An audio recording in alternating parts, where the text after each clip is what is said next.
যেতে বলে, এই ফকির নির্পুতেরা বিমানের টাকা পাস কই, এই ফকির নির্পুতেরা। দর্শক সালাম এবং শুভেচ্ছা হলো, আপনাদের সাথে আমি আতিক রহমান পূর্ণিয়া। আপনারা জানেন যে দেশে গুরুত্বপূর্ণ রাজনৈতিক পট পরিবর্তন হচ্ছে, মেরুকরণ বলা ঠিক হবে কিনা। সেই পরিবর্তনে নির্বাচনের তারিখ ঘোষণা হয়েছে, জুলাই ঘোষণাপত্র নামে একটি জিনিস আমাদের সামনে এসছে, যেটা নিয়ে দীর্ঘ আলাপ আলোচনা, বিশেষ করে গত 6 মাস। এবং সেই সাথে মুক্তিযুদ্ধ এবং মুক্তিযুদ্ধ ভিত্তিক আলোচনা আবার নতুন করে, এবং ঢাকা বিশ্ববিদ্যালয় সহ দেশের 3 বিশ্ববিদ্যালয় রাজশাহী এবং চট্টগ্রামে হঠাৎ করেই একটা জুলাইয়ের মধ্যে হঠাৎ করেই মুক্তিযুদ্ধের এবং মানবতা বিরোধী অপরাধের সাজাপ্রাপ্ত আসামিদের ছবি প্রদর্শনের মাধ্যমে নতুন একটা রাজনীতিতে সুবিধা নেওয়ার চেষ্টা হয়েছে বলে অনেকে মনে করেন, সেটা জামাতে ইসলামী এবং ইসলামী ছাত্র শিবিরের পক্ষে। এই প্রেক্ষাপটে আজকে আমাদের সঙ্গে আলোচনায় আছেন দেশ বরেণ্য মানুষ এবং বিশিষ্ট মুক্তিযোদ্ধা, বিএনপি চেয়ারপারসন বেগম খালেদা জিয়ার উপদেষ্টা জনাব অ্যাডভোকেট ফজলুর রহমান। আপনাকে আমাদের দর্শকদের পক্ষ থেকে সহস্র সালাম এবং শুভেচ্ছা জানাচ্ছি জনাব অ্যাডভোকেট ফজলুর রহমান। আমি প্রথমে একটু নজর দিতে চাই জুলাই ঘোষণা। নির্বাচনের তারিখ ঘোষণা হয়েছে, পাশাপাশি জুলাই ঘোষণা একটা এসছে। ধারণা ছিল জুলাই ঘোষণা এমন কিছু একটা হয়তো সামনে আসছে, অনেক কিছু আলাপ আলোচনায় ছিল। তারা নতুন বন্দোবস্তের কথা বলেছে, তারা সেকেন্ড রিপাবলিক বলেছে, তারপর সংবিধানে হাত দেওয়ার কথা বলেছে। শেষ পর্যন্ত ওইসব কিছু দেখা যায়নি। আসলে জিনিসটা যেটা সামনে এসছে, এটা কি এসেছে, এটা অনেকেরই তার প্রশ্ন, যে এটা আওয়ামী লীগের পিন্ডি চটকানো, শেখ হাসিনার পিন্ডি চটকানো ছাড়া জাতির জন্য এটা আসলে কি কাজে আসবে, এটা অনেকেই এখন পর্যন্ত ধরতে যাচ্ছেন না। আপনি মুক্তিযুদ্ধের মাধ্যমে এই দেশ প্রতিষ্ঠায় আপনার সরাসরি ভূমিকা আছে, আপনার কাছ থেকে জানতে চাই, ওখানে বাংলাদেশ সৃষ্টি থেকে এই আগস্ট অভ্যুত্থান পর্যন্ত অনেক কিছু বলা হয়েছে, আপনার মূল্যায়ন কি এই জুলাই ঘোষণা পর্যন্ত নিয়ে? জনাব অ্যাডভোকেট ফজলুর রহমান। আপনাকে অসংখ্য ধন্যবাদ, আপনার প্রতিষ্ঠানকে ধন্যবাদ। যারা শুনছেন তাদেরকে আমি আমার অন্তরের অন্তঃস্থল থেকে সালাম জানাচ্ছি, আসসালামু আলাইকুম। 1 নম্বর হলো, আর ভালো লাগে না এইসব প্রশ্নের উত্তর দিতেও ভালো লাগে না, প্রশ্ন শুনতেও আর ভালো লাগে না। দেশটা এই জায়গাতে কার পাপে, কার মহাপাপে এই জায়গাতে দেশটা চলে গেল তাও জানি না। একটা মিনিটের জন্য একটু অপশন নিতে পারি না, শান্তিতে একটা কথা বলতে পারি না, একটা গান শুনতে পারি না, একটা কবিতা আবৃত্তি করতে পারি না, 2 জন বন্ধু বান্ধব লয়ে একটু হাসি ফুর্তি করতে পারি না, আড্ডা দিতে পারি না। এইটা একটা দেশ হইতে পারে? এটা আমার মনে নেই, কতদিন আর বাঁচবো জানি না। এখনো মনে হয় যে হাওড়া এলাকার মানুষ, ইটনা থানায় আমার বাড়ি, তোমার বাড়ি মোহনগঞ্জে, একই হাওড়ের এলাকার মোহনগঞ্জ, মদন, খালিয়াজুড়ি, ইটনা, মিঠামইন, অষ্টগ্রাম, দিরাই, সাল্লা, ধরমপাশা, মধ্যনগর, জামালগঞ্জ, একই এলাকার সুনামগঞ্জ, কিশোরগঞ্জ, নেত্রকোনার মানুষ আমরা একসাথে। সেই নৌকা দৌড় কবে দেখবো গিয়া বাড়িতে, কবে নৌকা বাসায়া সেই ভাটিয়ালি গান গামু, কবে সুন্দর করে নৌকা থেকে সাঁতার লাভ দিয়ে নাইমা সাঁতার কাটবো, কবে সুন্দর মাছ খামু, কবে পাহাড়ে যাইমু নৌকা বায়া বায়া লেপসার বাজারের কাছ থেকে মাছ কিনবো, খাইলাজুরি থেকে জিতা মাছ কিনবো জাল থেকে। সেই যে আনন্দ, সেই যে দিন, সেই যে স্মৃতি, এইগুলো এখন ভুলেই যাচ্ছি। নিজেকে আর এখন সভ্য মানুষ মনে হয় না, সাধারণ মানুষও আর মনে হয় না। এখন মনে হয় যে আমরা জন্মই গ্রহণ করছি একটা অভিশপ্ত দেশে। এই দেশটাকে যার হাতে দিছিলাম গত 1 বছর আগে জনাব ইউনূস সাহেব, এইটাকে এমন ভাবে পলিউটেড করছে, এমন ভাবে নোংরা করছে, এমন ভাবে কালি করছে, এমন ভাবে ময়লা করছে ইউনূস সাহেব, এইটাতে এটার পারে দাঁড়ানো যায় না, দুর্গন্ধ করে। ওই কালকে তারা একটা, আজকে 6 তারিখ, গতকাল ছিল 5 তারিখ, তারা একটা ওই বর্ষপূর্তি করলো, 5ই আগস্ট করলো। ঠিক আছে, 5ই আগস্ট আমরাও সেদিন করছিলাম, কিন্তু আমরা যে কারণে করছিলাম, 5ই আগস্ট যে কারণে হয়েছিল, আমাদের সেই স্বপ্ন বৃথা গিয়েছে। কেন বৃথা গিয়েছে এটা করে 1 নম্বর ভাবে প্রথম বলি, এই যে কালকে যে ইউনূস সাহেবরা কিছু রাজনৈতিক দল, এখানে আমার রাজনৈতিক দলও সেখানে আছে প্রধান হিসাবে, জাতীয়তাবাদী দল আছে, জামাত আছে, এইখানে অন্যান্য দলগুলো আছে। আমি সবার প্রতি শ্রদ্ধা রেখেই বলছি, এটা একটা নিম্ন মানের একটা কাগজ করা হয়েছে, নিম্ন মান। আমি আবারও বলছি, নিম্ন রুচি এবং নিম্ন মানের একটা ঘোষণা হয়েছে। ওই যে আমি বারবার বলছি, উনি আবার দেখলাম ওনার বক্তব্যের মধ্যে যিনি এটা লেখছেন বা যিনি এটা এই ঘোষণাটাকে যিনি সংগঠিত করছেন, ওনার ভাইস প্রেসিডেন্ট জনাব ডক্টর আলী রিয়াজ, তার প্রতি আমার ব্যক্তিগত কোনো ধরনের ঘৃণা বা কোনো ধরনের হিংসা নাই। কিন্তু আমি সবসময় একটা কথা বলছি যে আলী রিয়াজের মতো মানুষ আইসা আমার দেশে একটা সংবিধান বা একটা ঘোষণা লেখা দিবে, এটার প্রয়োজন নাই, কারণ উনি আমার এই দেশের নাগরিক না। এবং আমি এটাও বলছি যে আলী রিয়াজের মতো, আমি ফজলুর রহমান, হতভাগা ফজলুর রহমানের 500 কর্মী আছে। আলী রিয়াজের মতো, আবারও বলছি, আলী রিয়াজের মতো এখনো জীবিত আমার 500 কর্মী আছে যারা আলী রিয়াজের লেখাপড়া করাইতে পারবো। এবং অনেকেই আছে যারা বাম হাত দিয়ে এরকম একটা ঘোষণাপত্র লিখে দিতে পারবো আধা ঘন্টার সময়ের মধ্যে। এইরকম একটা ঘোষণাপত্র জনাব ইউনূস সাহেব করলেন, যে ঘোষণাপত্রের মধ্যে ইতিহাস নাই, যে ঘোষণাপত্রের মধ্যে সত্যের কোনো লেশ নাই, যে ঘোষণাপত্রের মধ্যে আমার জীবন যৌবন, আমার পূর্বপুরুষের জীবন, আমার পূর্বপুরুষের ইতিহাস, শিক্ষা, সংস্কৃতি, আমার পূর্বপুরুষের সংগ্রাম, যুদ্ধের কোন ধরনের একটা উচ্চারণ পর্যন্ত নাই, সেই ধরনের একটা ঘোষণা পাঠ করলেন। আমরা কি এত নিকৃষ্ট ছোট জাতি? আমাদের ইতিহাসকে এত ছোট, আমাদের ইতিহাসকে এত দরিদ্র? সেই ইতিহাসের কোনো নামই নাই। মুক্তিযুদ্ধের ব্যাপারে একটা কথা বললেন না। এটা তো একটা ঘোষণা, 1 বছর পরে তো একটা জাতীয় ঘোষণা দিলেন আপনি। পুলিশরা কি কুত্তা মরছে দেশে? পুলিশ মানুষ না? আমি এই কথাটা আজকে জিজ্ঞাসা করে রাখলাম, ঘোষণা এই কথাটা কেন আসলো না? 1 2 এরা আলী রিয়াজ সাহেব যে কথাটা বলেছেন বাংলাদেশের মুক্তিযুদ্ধ সম্পর্কে সম্পূর্ণ মিথ্যা কথা বলেছেন, ও সত্য বললাম না। বাংলাদেশের মুক্তিযুদ্ধ এবং মুক্তিযুদ্ধের ইতিহাস এবং মুক্তিযুদ্ধের 72-এর সংবিধান 4টা স্তম্ভের উপরে দাঁড়িয়ে আছে। এই 4টা স্তম্ভ যারা স্বীকার করে না তারা রাজাকার, তারা রাজাকারের বাচ্চা। আমি খুব ক্লিয়ারলি বললাম, এই 4টা স্তম্ভকে স্বীকার করিয়া আরো 7টা নীতি বা স্তম্ভ লাগানো হোক, আমার কোনো আপত্তি নাই। কিন্তু এই 4টা স্তম্ভ, গণতন্ত্র, সমাজতন্ত্র, ধর্মনিরপেক্ষতা, জাতীয়তাবাদ যারা বাদ দিতে চায় তারা রাজাকার এবং রাজাকারের বাচ্চা। এরা বাংলাদেশের মুক্তিযুদ্ধকে অস্বীকার করে। হ্যাঁ, আজকে ইউনূস সাহেব আপনার হাতে মিলিটারি আছে, আপনার হাতে পুলিশ আছে, শক্তি আছে, আপনার কাছে আন্তর্জাতিক ষড়যন্ত্রের ক্ষমতাধর ব্যক্তিরা আছে।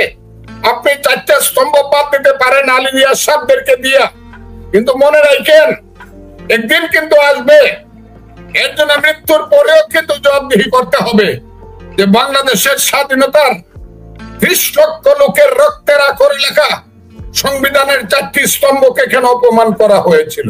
আমি আজকে কিন্তু এই কথাটা বলে রাখলাম, এবং আমি আমার দলকে আমি বলবো, দলকে আমি অনুরোধ করব, দলের নেতৃত্বকে অনুরোধ করব, সংবিধানের ব্যাপারে দল অন্তত এই কথাটা ভাইবেন। খালি আজকে ক্ষমতায় যাওয়া আর কালকে প্রধানমন্ত্রিত্ব করাটাই বড় কথা না। ইতিহাস কিন্তু একদিন কথা বলবে যে শুধু ক্ষমতার জন্য আমরা কোনো ত্রুটি করছিলাম কিনা, আমরা কোনো সাংঘাতিক আপোষ করছিলাম কিনা ইতিহাসের সঙ্গে। খুব খারাপ লাগছে সংবিধানের এত বড় অপমান, ভীষণ খারাপ লাগছে। সংবিধানের 4টি স্তম্ভ থাকতে হবে, তারপরে অন্য যদি যুক্ত হইতে হবে, নিশ্চয়ই সংবিধান পরিবর্তন হবে। তবে ইউনূস সাহেবকে আমি ধন্যবাদ দেব একটা কারণে, উনি অন্তত ইলেকশনের ডেটটা না দিল, ডেট কবে হবে এইটা বলছে উনি নির্বাচন কমিশনকে জানিয়ে দিবেন। তবে এইটা আমি সব সময় বলি যে গ্রামে কিছু বাটপার লোক আছে, গ্রামে কিছু টাউট লোক থাকে, 5-7টা ছেলে পেলে থাকে, এদেরকে বলে তোরা ঝগড়াটা ঠিকঠাক মতো করে ফেলবে, আর আমি পিছন থেকে বলবো এই ঝগড়া করিস না, ঝগড়া করিস না, কিন্তু কাজটা যেটা করে এটা তোরা করবে। ইউনূস সাহেব যদি সৎ মনে, সত্য মনে নির্বাচনের তারিখ দিয়ে থাকেন যে ফেব্রুয়ারির প্রথম সপ্তাহে হবে, আপনাকে ঠিক করতে হবে। কারণ আপনি কিন্তু নোবেল লরিয়েট, আপনি কিন্তু খুব উঁচু মানের মানুষ। যা বলছেন তা পালন করার চেষ্টা করবেন দয়া করে। কে কইল যে 7% ভোট পাইলে 14% সিট দেওয়া লাগবে?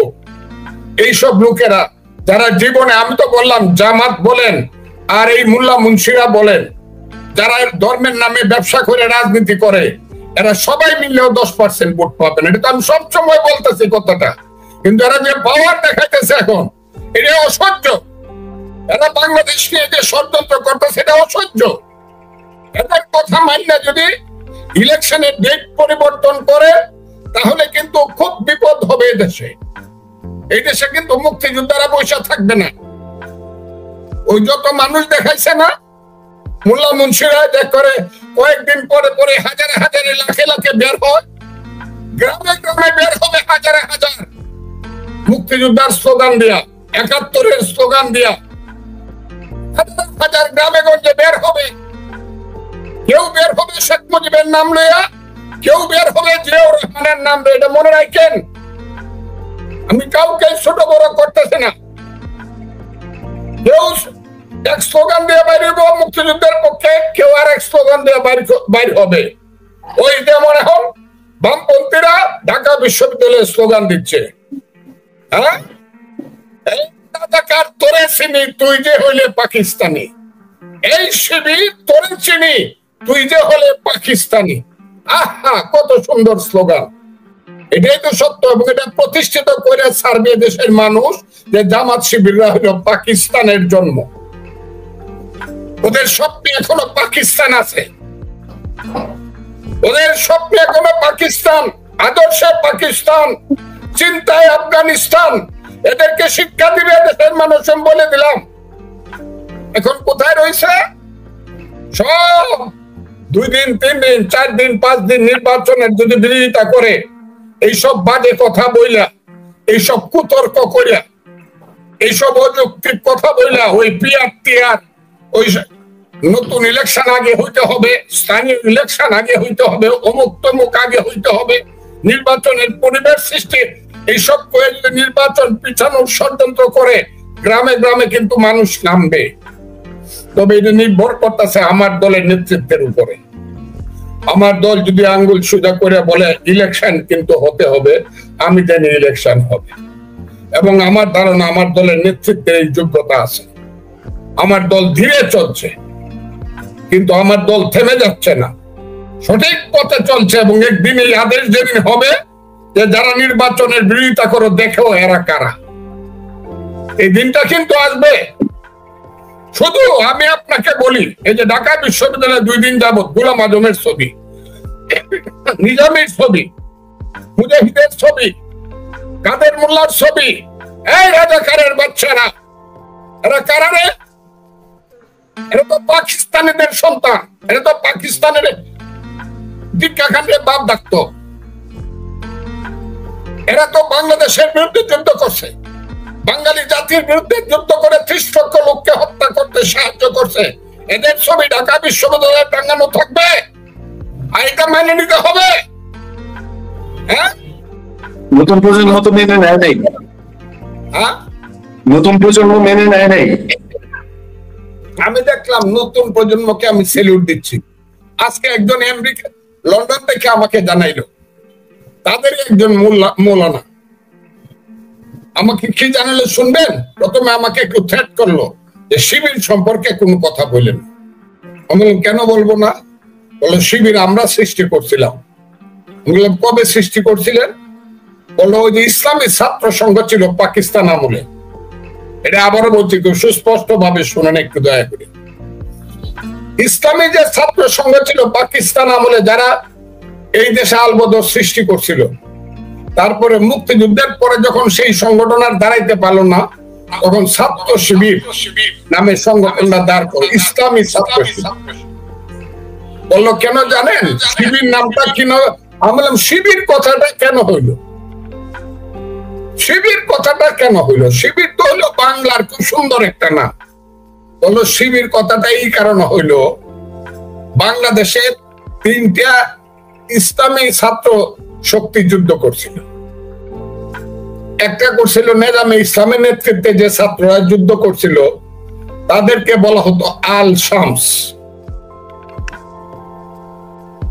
আর জামাতের নেতৃত্বে যে ছাত্ররা যুদ্ধ করছিল এদেরকে বলা হতো আল বদর, আর মুসলিম লীগ পিডিপির নেতৃত্বে যে ছাত্ররা যুদ্ধ করছিল এদেরকে বলা হতো আল রাজাকার। আল শামস, আল বদর, আল রাজাকার। তখন তারা যখন ছাত্র সংগঠন নতুন করে ৭৫-এর পরে, তখন তারা ওই যে আল শামসের আপনি কি আমার কথা শুনছেন? জি জি শুনতে পাচ্ছি আমি। আল শামসের নিল, জি। আল বদরের নিল, জি। আর রাজাকারের নিল। এই তিনটা শব্দ নিয়ে তারা শিবির কথাটা লেখে। আল শামসের আল বদরের আর রাজাকারের এই তিনটা শব্দের সম্মিলন হলো আল শামস, আল বদর, রাজাকার। এই তিনটা শব্দের সম্মিলনের নাম হলো শিবির। শিবির এই ৫ আগস্টে বা জুলাই অভ্যুত্থানে তো নিজামী, সাইদি, মীর কাসেম তাদের কোনো সম্পৃক্ততা নাই, বা শেখ হাসিনা বিরোধী এই যে গণ অভ্যুত্থান এগুলোর মধ্যে যেখানে বাংলাদেশের অস্তিত্বই তারা স্বীকার করে না। তো এই দিনটাকে ছাত্র শিবির কেন বেছে নিল যে বিশ্ববিদ্যালয়গুলোতে এই ছবি প্রদর্শন করতে হবে? এটার কারণ কি বলে আপনি কি মনে করেন, যে এটার মধ্যে উদ্দেশ্যটা কি ছিল? এটা এরা প্রমাণিত এবং প্রতিষ্ঠিত করতেছে এই দেশ এরা মানে না। এই দেশকে এরা পাকিস্তান মনে করে। এখন এইটা শিবির এবং জামাত এটা এখন প্রতিষ্ঠিত করতেছে যে পাকিস্তান, এখনো তারা মনে করে এই দেশের নাম পাকিস্তান, এবং তারা পাকিস্তানেরই মানে জন্ম দিছে এবং তারা পাকিস্তানেই জন্ম নিছে। এরা বাংলাদেশ মানে না বলে গোলাম আজমের বা ওই নিজামী এদের ছবি টাঙ্গায়, এবং এটা আরো টাঙ্গায়। যদি সময় আসে এরা এই দেশটার নাম যদি পারে পাকিস্তান করবে। আমার কথাগুলা খুব তিতা লাগতে পারে, কিন্তু এটাই সত্য। জামাত এবং শিবির বাংলাদেশ মানে না, যুদ্ধের পরা ৭১-এর যুদ্ধের পরাজয় মানে না, এবং এরা কোনোদিন মাপ চাইবো দূরের কথা, পারলে সমস্ত মুক্তিযোদ্ধাদেরকে তারা ফাঁসিতে ঝুলাই দিয়ে মুক্তিযুদ্ধের প্রতিশোধ দেব। সেই কারণে আমি বলছি, ওই যে জনাব মোহাম্মদ ইউনূস সাহেব ইলেকশন যে ঘোষণা করছেন, এইটা যাতে একটা ঘোষণার মধ্যে সীমাবদ্ধ না থাকে। আপনি যদি বাপের বেটা হন, যে ঘোষণাটা জাতির সামনে এবং পৃথিবীর সামনে দিচ্ছেন, সেই ঘোষণাটা রক্ষা করেন। সেই ঘোষণাটা যদি রক্ষা না করেন তাহলে এই দেশ বাঁচবে না। ফেব্রুয়ারির মধ্যে ইলেকশন হইলে কই যাইবো ওই দেশের রাজাকারের বাচ্চারা? কয় পার্সেন্ট ভোট পায় খালি দেখেন, কয় পার্সেন্ট ভোট রাজাকারের বাচ্চারা পায় খালি দেখেন আপনারা। এই যে এত পাওয়ার দেখাচ্ছে তারা। আমি তাই আজকে বলি ইলেকশনটা হতে হবে, কিন্তু তারা আজকে সারাদিন আমি দেখলাম ইলেকশনের যে ডেট ঘোষণা করার কথা বলা হয়েছে এই ব্যাপারে তারা সাংঘাতিক ভাবে বিরোধিতা করতেছে বিভিন্ন ধরনের বাজে অজুহাতে। এইগুলাকে অন্য কিছু যুক্তি বলে না, এগুলাকে বলে অজুহাত। সেই অজুহাতে তারা ইলেকশন পেছাতে চায়, কিন্তু ইলেকশনে দেশে হতে হবে, তা না হলে কিন্তু এই দেশ বাংলাদেশে অন্ধকার হয়ে যাবে বলে আমার মনে হয়। আরেকটা জিনিস আপনি একটু খেয়াল করেছেন কিনা ফজলুর রহমান, দেখেন যে এনসিপি পার্টিটাকে তো বলা হয় যে কিংস পার্টি, এবং এই পার্টির খুব ছোট ঘটনা যদি ধরে নিলাম যে পিটার হাসের সঙ্গে মিটিং করতে যায় নাই কক্সবাজার, তারপরে তাদের এই জুলাই দিনটা, যে দিনটা তারা বলে যে ডক্টর ইউনূসকে তারা নিয়োগ দিয়েছে, সেই দিনটাতে তারা কক্সবাজারে। এবং অনেকে বলছেন যে ব্যাপারটা কি এখন এরকম যে এনসিপি যতটুকু প্রয়োজন ছিল তাদেরকে যা ইউজ করার করেছে এই যে গত ১ বছরে, মানে ধরেন আমরা তো আমি একটু লম্বা